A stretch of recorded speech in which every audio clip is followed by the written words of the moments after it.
بلوچستان میں ہم دیکھتے ہیں کہ ہر الیکشن میں ایک نئی پارٹی آتی ہے. کیا لگتا ہے کون بنا رہا ہے یہ پارٹیز؟ مارنگ ڈی ٹریک ہو گئی ہیں. میں سمجھتا ہوں کہ مارنگ جس پہلے کاز کے لیے نکلی تھی اب اس کاز سے وہ ہٹ گئی ہیں. بابر یوسفزئی اپنی فیملی کے ساتھ کراچی جا رہے تھے تو کہیں پہ مسلح لوگوں نے ان کو پکڑا تھا. کوئی تصدیق تردید کریں گے اس بات کی؟ بلوچستان پاکستان ہے، پاکستان بلوچستان ہے. اگر کوئی یہ سمجھتا ہے کہ بلوچستان کو پاکستان سے الگ کرے گا تو وہ اس کی خوش فہمی ہے. کیا آپ کو لگتا ہے کہ بلوچستان میں سرکار کی رٹ موجود ہے؟ میرا تعلق اس وقت کسی بھی سیاسی جماعت سے نہیں ہے.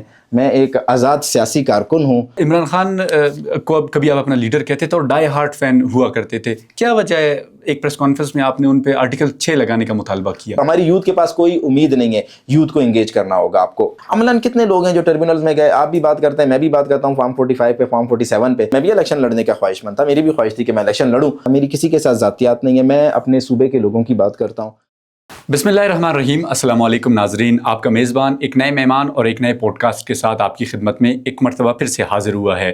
جس طرح آپ کو پتہ ہے بلوچستان میں حالات ہیں، سیاسی لوگ ہیں اور پولیٹیکل ورکرز ہیں، وہ جد و جہد کر رہے ہیں، کوشش کر رہے ہیں، محنت کر رہے ہیں اپنے ان تمام گولز کو اچیو کرنے کے لیے جن کے لیے وہ وہ دن رات تگ و دو کر رہے ہیں. میرے ساتھ آج جو مہمان موجود ہے وہ بھی بلوچستان کے ایک شہری ہیں اور گزشتہ کئی سالوں سے میں اور آپ ان کو کوئٹہ کی گلی اور سڑکوں پر احتجاج کی صورت میں، سیاسی جد و جہد کی صورت میں، محنت کی صورت میں دیکھتے ہیں. بابر خان یوسفزئی نام ہے ان کا. بابر بھائی بہت شکریہ، thank you so very much for your time. بڑے عرصے بعد آپ سے ملاقات ہو رہی ہے، بڑی عرصے بعد، مدت کے بعد.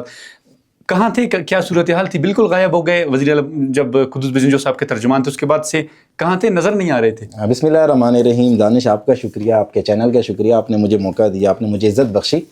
دیکھیں، جب آپ کے پاس کوئی عہدہ ہوتا ہے، آپ ڈیزگنیٹڈ ہوتے ہیں، تو آپ کے اوپر یہ ذمہ داری ہوتی ہے کہ آپ جا کر لوگوں کے مسئلے حل کریں، فلاح و بہبود کا کام کریں، لوگوں کے جا کے مسائل سنیں. آپ کو پتہ ہے بلوچستان میں ویسے بھی ہمارے پاس جو ہے نا مسائل بہت زیادہ ہیں. ہماری جو عوام ہے وہ بہت مایوس ہے. تو جس ٹائم اللہ نے عزت دی تھی، اللہ نے عہدہ دیا تھا، میں آپ کے سامنے آپ لوگوں کے درمیان میں ہی ہوتا تھا. لیکن اس کے بعد کیونکہ میرے پاس کوئی عہدہ نہیں تھا، میں ایک سیاسی کارکن تھا، اپنے ذاتی طور پہ تو میں اپنی آواز اٹھا سکتا ہوں، لوگوں کی مدد کر سکتا ہوں.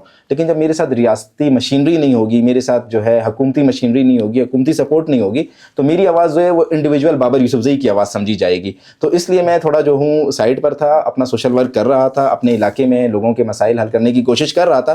لیکن کیونکہ میں مین اسٹریم میں اس لیے نہیں تھا کیونکہ میرے پاس کوئی عہدہ نہیں تھا. بابر بھائی کس پارٹی میں ہوتے ہیں آج کل؟ کسی دور میں ہم دیکھتے تھے کہ آپ پی ٹی آئی میں ہوتے تھے، پھر اس کے بعد باپ کے حامی بن گئے. اب کس پارٹی میں ہوتے ہیں اب؟ میرا تعلق اس وقت کسی بھی سیاسی جماعت سے نہیں ہے. میں ایک آزاد سیاسی کارکن ہوں اور میں آزادانہ طور پہ سیاست کر رہا ہوں. میرے اوپر کسی بھی جماعت کا وہ بولیں کہ منشور کی بیڑیاں میرے پاؤں میں اس وقت نہیں ہیں.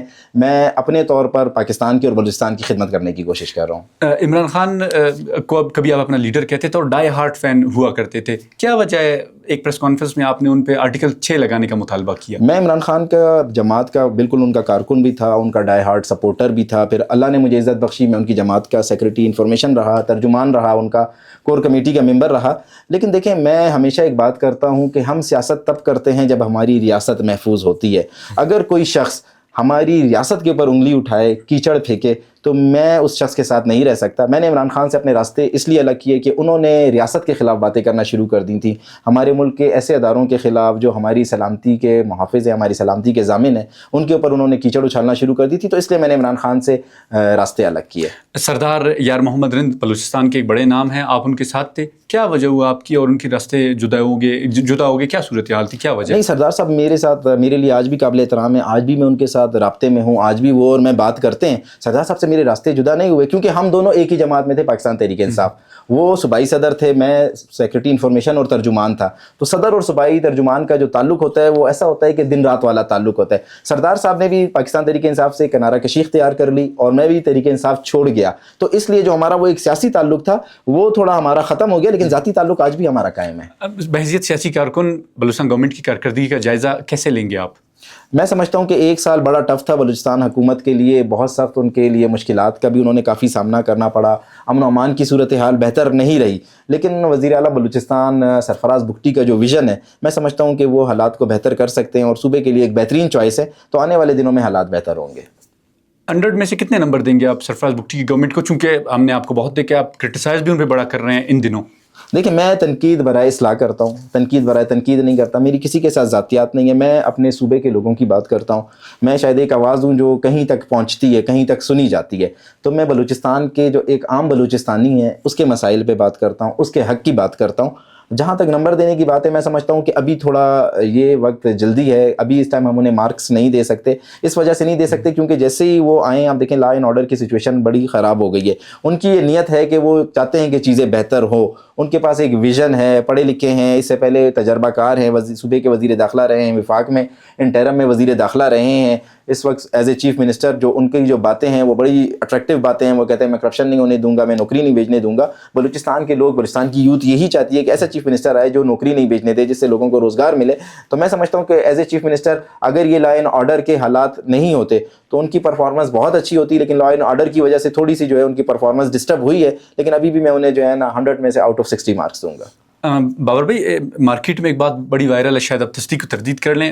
یہ بات کہی جاتی ہے کہ بابر یوسفزئی اپنی فیملی کے ساتھ کراچی جا رہے تھے تو کہیں پہ مسلح لوگوں نے ان کو پکڑا تھا. کوئی تصدیق تردید کریں گے اس بات کی؟ جی بالکل، میں فیملی کے ساتھ میں ٹریول کر رہا تھا کراچی. تو جیسے آپ کو پتہ ہے کہ بلوچستان کے آج کل حالات خراب ہیں، ناکہ بندی ہوتی ہے جگہ جگہ پر. تو مجھے بھی جو ہے ایک، کیونکہ سراب والا راستہ بند تھا 0 پوائنٹ سے، تو مجھے جو ہے نا نال والے بیسما والے روٹ سے جانا پڑا. تو راستے میں جو ہے پتہ نہیں دہشت گرد تھے یا شرپسند تھے یا کوئی بھی تھا، ایک مسلح جتھا کھڑا تھا، سیکیورٹی فورسز کے لوگ نہیں تھے. انہوں نے مجھے روکا اور انہوں نے میرا تعارف پوچھا، تو میں نے ان سے تعارف وغیرہ کروایا. تو کیونکہ میرے ساتھ فیملی تھی تو انہوں نے جو ہے نا میرے ساتھ کوئی اتنی زیادہ سوالات نہیں کیے، لیکن روکا، پوچھا. اللہ نے بڑا کرم کیا اور میں وہاں سے باعزت طریقے سے نکل گیا. بلوچستان میں آپ گھومتے رہتے ہیں، کبھی یہاں کبھی وہاں کبھی وہاں، تو امن و امان کے حوالے سے کارکردگی کو کیسے دیکھتے ہیں، اور کیا آپ کو لگتا ہے کہ بلوچستان میں سرکار کی ریٹ موجود ہے؟ دیکھیں ابھی جو موجودہ حالات ہیں اس میں انٹرنیشنل فیکٹرز کو، انٹرنیشنل پراکسیز کو آپ جو ہے اگنور نہیں کر سکتے، نظر انداز نہیں کر سکتے. اس وقت بلوچستان کے حالات خراب کرنے میں ہمارے ہمسایہ ملک بری طرح سے انوالو ہیں. ہر طرح سے ان کی یہ کوشش ہے کہ بلوچستان میں امن و امان کی صورتحال کو جو ہے نا خراب کیا جائے، بلوچستان کے لوگوں میں وحشت اور دہشت پھیلائی جائے، بلوچستان میں ایک خوف و ہراس پھیلایا جائے. اور اس لیے وہ جو ہے اپنی بزدلانہ کارروائیاں کر رہے ہیں. وہ روڈوں پر ناکے لگاتے ہیں، وہ اس طرح کا جو ہے ماحول بنا رہے ہیں جس سے لوگ خوفزدہ ہوں. میں سمجھتا ہوں کہ دیکھیں سرکار کی ریٹ یا حکومت کی ریٹ یا ریاستی ریٹ وہ تو ہے. کوئی اگر یہ کہے کہ ہماری ریٹ نہیں ہے تو میں سمجھتا ہوں کہ یہ غلط بات ہوگی. الحمدللہ بلوچستان میں 1 انچ بھی کوئی ایسا ٹکڑا نہیں ہے جہاں پر ریاست کی ریٹ نہیں ہو. ریاست کی ریٹ ہے 100% ہے اور رہے گی، لیکن حالات امن و امان کے خراب ہیں. اور اس میں آپ انٹرنیشنل فیکٹرز کو، ہمارے پڑوسی ملکوں سے جو دخل اندازی ہو رہی ہے، جو در اندازی ہو رہی ہے، اسے بھی اگنور نہیں کر سکتے. لیکن میں دیکھ رہا ہوں کہ انشاءاللہ آنے والے دن بلوچستان کے لیے بہتر ہوں گے.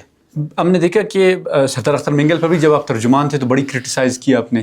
ابھی آپ کا پوائنٹ آف ویو کیا ابھی بھی وہی، یا سردار اختر مینگل سے متعلق آپ کا جو بیانیہ تھا وہ چینج ہو گیا؟ سردار اختر مینگل ذاتی طور پہ میرے لیے قابل قدر ہیں، قابل احترام ہیں، لیکن دیکھیں میرا ان کی جو نظریات ہیں، ان کے جو ایک پولیٹیکل نیریٹو ہے، اس سے میرا اختلاف ہے. میں یہ سمجھتا ہوں کہ وہ اگر قوم پرستی کی بات کرتے ہیں، بلوچستان کے بلوچوں کی بات کرتے ہیں، تو وہ اتنے سال حکومت میں رہے ہیں، صوبے کے وزیر اعلیٰ رہے ہیں. اب جو گزشتہ حکومت تھی 2018 سے لے کر 2021 تک، اس میں وہ پی ٹی آئی کے اتحادی رہے وفاقی حکومت میں. ان کے 2 وفاقی وزیر تھے، تو انہوں نے کیوں ڈیلیور نہیں کیا؟ میرا یہ ان کے ساتھ ذاتی اختلاف نہیں لیکن سیاسی اختلاف ہے کہ انہیں بلوچستان کی عوام کے لیے جو وہ نعرے لگاتے ہیں تو انہیں ڈیلیور کرنا چاہیے تھا. وہ گزشتہ 40 سالوں سے جو ہے نا پارلیمنٹ کا حصہ بنتے آ رہے ہیں، پارلیمنٹ میں ہوتے ہیں، حکومتوں میں ہوتے ہیں.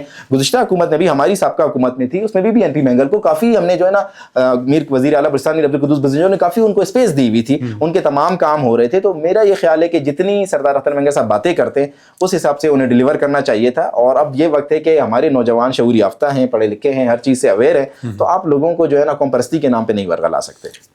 آپ کو کیا لگتا ہے مولانا ہدایت الرحمان گزشتہ روز جس سیٹ پہ آپ بیٹھے ہیں تو وہ یہاں پر بیٹھے ہوئے تھے، وہ کہہ رہے تھے کہ بلوچستان میں سیاست کی آزادی نہیں، بولنے کی آزادی نہیں، بہت ایسی چیزوں کا انہوں نے گنوایا کہ ان تمام چیزوں کی آزادی نہیں. بحیثیت سیاسی کارکن اتنے سالوں سے آپ سیاست کر رہے ہیں، کیا آپ کو لگتا ہے آپ ان کی باتوں سے اتفاق کرتے ہیں؟ بالکل اتفاق نہیں کرتا. اگر وہاں پر سیاست کی آزادی نہیں ہوتی، بولنے کی آزادی نہیں ہوتی، ایک تحریک چلانے کی آزادی نہیں ہوتی، مولانا صاحب اتنی بڑی تحریک جو انہوں نے حق دو تحریک چلائی، انہوں نے کیسے چلائی؟ پھر وہ یہ بتائیں کہ ان کے ساتھ کون سی جو ہے نا قوتیں کا ان کے ساتھ ملوث تھیں کہ جنہوں نے اتنی بڑی تحریک چلائی. دوسری بات، مولانا صاحب آپ کو پتہ ہے اب جس حلقے سے جیت کر آئے، اس حلقے میں جو ان کے جو اپوننٹ تھا، جو مخالف تھا، اس کا نام ہے میر حمل کلمتی، جو 3 نسلوں سے وہاں پر سیاست کر رہے اور ہر دفعہ وہاں پر ایم پی اے بنتا ہے. تو مولانا صاحب کیسے وہاں سے ایم پی اے بن گئے؟ سیاست کی آزادی تھی، تحریک چلانے کی آزادی تھی، بولنے کی آزادی تھی.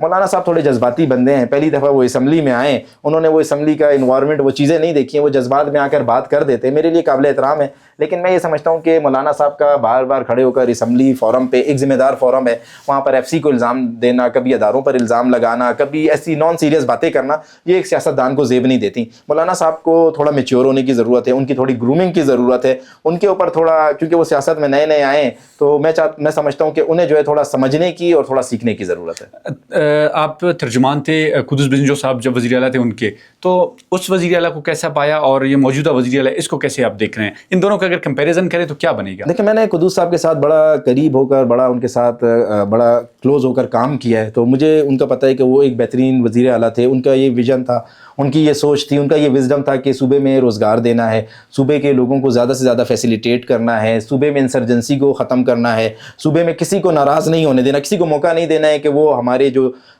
بیرونی ممالک دشمن بیٹھے ہوئے ہیں وہ ہمارے اوپر انگلی اٹھائیں یا ہمارے اوپر ہنسیں. سرفراز بگٹی صاحب کے ساتھ میں نے ابھی تک کام نہیں کیا ہے. ویسے وہ, میں نے آپ کو کہا کہ جیسے ان کا تجربہ ہے, وہ سابقہ وزیر داخلہ رہ چکے ہیں, وفاق میں وزیر داخلہ رہ چکے ہیں, سینیٹر رہ چکے ہیں, تو میں نے ان کے ساتھ کام نہیں کیا, لیکن مجھے ان کا جو ایک کام کرنے کا طریقہ ہے وہ بڑا پسند ہے, اور میں امید کرتا ہوں کہ وہ بلوچستان کے لیے ڈیلیور کریں گے. فارم 47 اور 45 کا تو پتہ ہے آپ کو؟ بالکل, مجھے فارم 45 اور 47 کا پتہ ہے. بڑا الزام لگا اس اسمبلی پر, تو اس صورتحال میں آپ نے کیا, چونکہ آپ بھی ایک پولیٹیکل ورکر ہیں, آپ نے کیا دیکھا؟ یار, میں سمجھتا ہوں کہ پاکستان میں ادارے آزاد ہیں, الیکشن کمیشن آزاد ہے, سپریم کورٹ آزاد ہے. الزام لگانے والوں کو چاہیے تھا کہ جو ہے نا وہ الیکشن ٹریبیونلز میں جاتے, وہ ہائی کورٹس میں جاتے, وہ سپریم کورٹس میں جاتے. صرف باتوں سے نہیں ہوتا, ابھی ہمیں زبانی جمع خرچ سے نکلنا ہوگا. عملاً کتنے لوگ ہیں جو ٹربیونلز میں گئے, آپ بھی بات کرتے ہیں, میں بھی بات کرتا ہوں فارم 45 پہ, فارم 47 پہ, لیکن میں, اگر میرے حلقے سے کوئی کینڈیڈیٹ جیتا ہے, میں بھی الیکشن لڑنے کا خواہش مند تھا, میری بھی خواہش تھی کہ میں الیکشن لڑوں, کہ لیکن جو ہے حالات, معروضی حالات دے کر میں نے وہ اپنا فیصلہ واپس لیا اور میں الیکشن میں نہیں گیا. لیکن دیکھیں, بات یہ ہے کہ اگر مجھے کسی چیز کے اوپر گلا ہے, شکوہ ہے, میری آبزرویشنز ہیں, میں الیکشن ٹربیونل میں چلا جاتا جیتے ہوئے کینڈیڈیٹ کے خلاف. فارم 45, فارم 47 ہم سب کرتے ہیں, لیکن کوئی, ہم جب ایک فورم آتا ہے وہاں پر ہم کوئی ثبوت دینے میں ناکام رہتے ہیں. بابر بھائی, بلوچستان میں امن و امان کی صورتحال بہت خراب ہے, آپ کیا تجویز دینا چاہیں گے کہ امن و امان کی صورتحال کو بہتر کیسے کیا جا سکتا ہے؟ آپ کے خیال میں کیا ایسی چیز ہو یا آل پارٹیز بلائی جائے, کیا کیا جائے امن و امان بہتر ہو؟ دیکھیں, آل پارٹیز کانفرنس جو ہے وہ ایک فوٹو سیشن ہوگا, وہ ایک جو ہے نا کھانا ہوگا, اس سے زیادہ کچھ بھی نہیں ہوگا. بلوچستان, یہ بات میں اپنے دیکھنے والے ناظرین کو بتاتا چلوں کہ بلوچستان پاکستان ہے, پاکستان بلوچستان ہے. اگر کوئی یہ سمجھتا ہے کہ بلوچستان کو پاکستان سے الگ کرے گا تو وہ اس کی خوش فہمی ہے. اگر ہم اس کو کنکلیوڈ کریں اور سولوشن کی طرف آئیں, تو میں سمجھتا ہوں کہ جتنے سیاسی سٹیک ہولڈر ہیں, آیا میں نے آپ کو پہلے بتایا میرا بی این پی مینگل سے نظریاتی اختلاف ہے, میرا نیشنل پارٹی سے نظریاتی اختلاف ہے, لیکن میں یہ سمجھتا ہوں کہ سردار اختر مینگل ہوں, ڈاکٹر مالک ہوں, یا بلوچستان کے جتنے سٹیک ہولڈرز ہوں, چاہے وہ اسمبلی میں ہیں یا چاہے اسمبلی میں نہیں ہیں, ان سب کو بیٹھنا چاہیے. اور سب سے بڑھ کر ایک بات, آج جو بلوچستان اتنا ڈیمیج ہو رہا ہے اس کی سب سے بڑی وجہ یہ ہے کہ ہمارا جو یوتھ ہے وہ ڈیمورلائز ہے, ہماری جو یوتھ ہے وہ ڈس اپوائنٹ ہوئی ہے. ہماری یوتھ کے پاس کوئی امید نہیں ہے. یوتھ کو انگیج کرنا ہوگا, آپ کو روزگار دینا ہوگا, یوتھ کو کاروبار دینا ہوگا. آپ نے اگر یوتھ کو یہ احساس دلا دیا کہ بلوچستان کے سائل اور وسائل پر آپ کا حق ہے, بلوچستان کے سائل وسائل آپ کے ہیں, بلوچستان کی معدنیات آپ کی ہے, آپ یقین کریں گے کہ جو ہمارے حالات ہیں نا یہ انشاءاللہ بالکل صحیح ہو جائیں گے. اور ہماری یوتھ اگر اس نیریٹو کی طرف آ گئی اور ہماری یوتھ کو یہ احساس ہو گیا کہ واقعی میں اس یہ ملک اور یہ ریاست ہمیں روزگار بھی دے رہی ہے, ہمارا خیال بھی رکھ رہی ہے, ہم پہ دست شفقت بھی رکھ رہی ہے, جو دشمن اس ٹائم جو جس ایجنڈے پر کار فرما ہے اور جو پروپیگنڈا کر رہا ہے وہ پروپیگنڈا ناکام ہو جائے گا. لیکن میں یہ سمجھتا ہوں کہ تمام سیاسی سٹیک ہولڈرز کو بیٹھنا چاہیے, یوتھ کو انگیج کرنا چاہیے, جو لوگ بات کرنا چاہتے ہیں ان کے ساتھ بیٹھ کر بات کرنی چاہیے. بحیثیت سیاسی کارکن جو آج کل پی ٹی آئی کے ساتھ ہو رہا ہے, آپ کیا سمجھتے ہیں کہ درست ہو رہا ہے؟ میں یہ سمجھتا ہوں مکافات عمل ہے جو انہوں نے 2018 میں 2017 میں پی ایم ایل این کے ساتھ کیا, جو ان کے ساتھ ہو رہا ہے. اور بحیثیت سیاسی کارکن دیکھیں, تشدد کی تو ہم سیاسی لوگ ہیں, سیاسی طالب علم ہیں, میں یہ سمجھتا ہوں کہ ہم تشدد کی کسی کو بھی اجازت نہیں دیتے. ہم نہیں چاہتے کہ کسی بھی سیاسی جماعت کے اوپر جو ہے نا کریک ڈاؤن ہو, لیکن پی ٹی آئی نے جو 2017 میں کیا تھا, جو بیج بویا تھا, آج وہی بیج کاٹ رہی ہے. بلوچستان میں ہم دیکھتے ہیں کہ ہر الیکشن میں ایک نئی پارٹی آتی ہے, کیا لگتا ہے کون بنا رہا ہے یہ پارٹیز؟ یار سیاسی لوگ ہیں یہاں پہ, یہاں کے جو آپ کو دیکھیں بڑے بڑے سینئر سیاستدان ہیں, وہ بیٹھتے ہیں آپس میں, انہیں لگتا ہے کہ ہمارے لیے یہ جماعت جو ہے صوبے کے وسیع تر مفاد میں بہتر ہے, اس جماعت سے ہم صوبے کے لوگوں کو ڈیلیور کر سکتے ہیں. جیسے ابھی آپ دیکھیں کہ 2018 میں باپ بنی تھی, اسے کسی فوجی نے, اگر الزام لگاتے ہیں لوگ, کسی فوجی نے تو نہیں بنایا تھا. اس جماعت کو جو لیڈ کر رہے تھے اس کو دیکھیں وزیر اعلیٰ بلوچستان میر عبدالقدوس بزنجو لیڈ کر رہے تھے, اس جماعت کو اگر لیڈ کر رہے تھے جام کمال صاحب لیڈ کر رہے تھے, اس جماعت کو اگر لیڈ کر رہے تھے چیئرمین سینٹ صادق